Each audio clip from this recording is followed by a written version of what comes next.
নমস্কার সবাইকে। কেমন আছেন সবাই? আশা করি ভালো আছেন। আমিও ভালো আছি। আপনাদেরকে বঙ্গ কুকিংয়ে স্বাগতম। আমি আজকে রান্না করব আলু ও সজনে ডাঁটা নিরামিষ। এটি একটি দারুণ রেসিপি। চলুন আর কথা না বাড়িয়ে আজকের রেসিপি শুরু করা যাক। আমি এই সজনে ডাঁটাগুলো কেটে নেব, এই সাথে এই আলুগুলো কেটে নেব। আমি সজনে ডাঁটাগুলো ভালোভাবে আঁশ ছাড়িয়ে কেটে পরিষ্কার করে ধুয়ে নিয়েছি। আলুগুলো লম্বা লম্বা করে কেটে ধুয়ে নিয়েছি। এখানে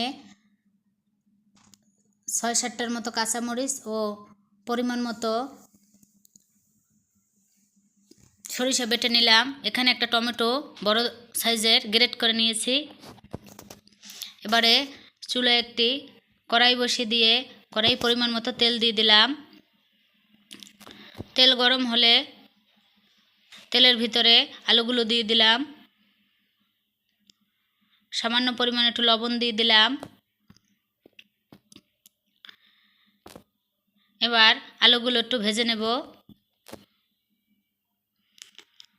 আলুগুলো ভাজা হয়ে গেছে। এরপরে সজনে ডাঁটাগুলো দিয়ে দিলাম। সজনে ডাঁটা দিয়ে আমি আর একটু আলু ও সজনে ডাঁটা ভেজে নেব। আমি হালকা করে ভেজে নেব। ভাজা হয়ে গেছে, এখন তুলে নিব। এরপরে ওই তেলের ভিতরে আরেকটু তেল দিয়ে দিব। তেলটা গরম হলে দুটো শুকনো মরিচ হাত দিয়ে ছিঁড়ে দিয়ে দিলাম।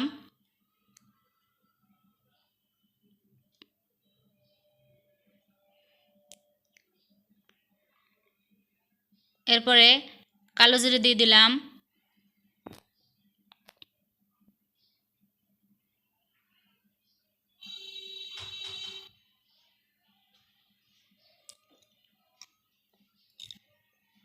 এরপর এগুলো একটু ভাজা ভাজা হলে সরিষা বাটা একটু জল দিয়ে গুলে দিয়ে দিলাম। দিয়ে আর একটু নাড়াচাড়া করে দিচ্ছি। এরপরে স্বাদ মতো লবণ দিয়ে দিলাম।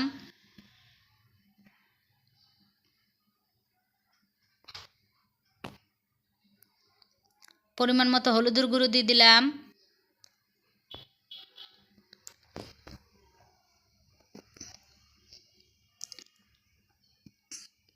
গ্রেট করা টমেটোটা দিয়ে দিলাম।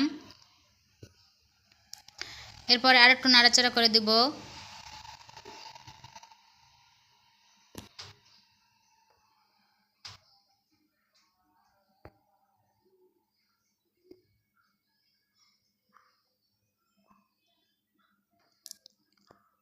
পরিমাণ মতো আদা বাটা দিয়ে দিলাম।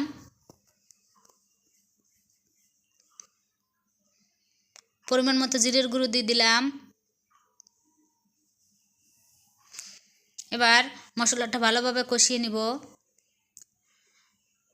কষানো হয়ে গেছে, এখন ভেজে রাখা সজনে ডাঁটা ও আলু দিয়ে দিলাম।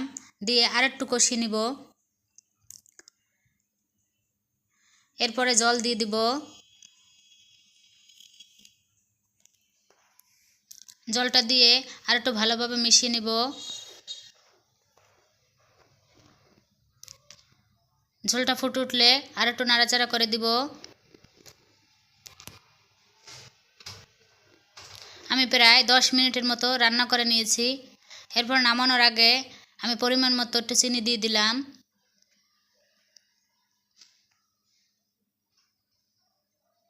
এখানে 1 চামচ পরিমাণ আমি চিনি দিয়ে দিয়েছি।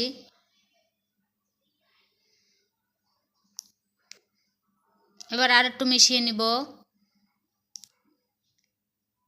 তৈরি হয়ে গেল দুর্দান্ত স্বাদের নিরামিষ সজনে ডাঁটা ও আলু দিয়ে রান্না। ধন্যবাদ সবাইকে।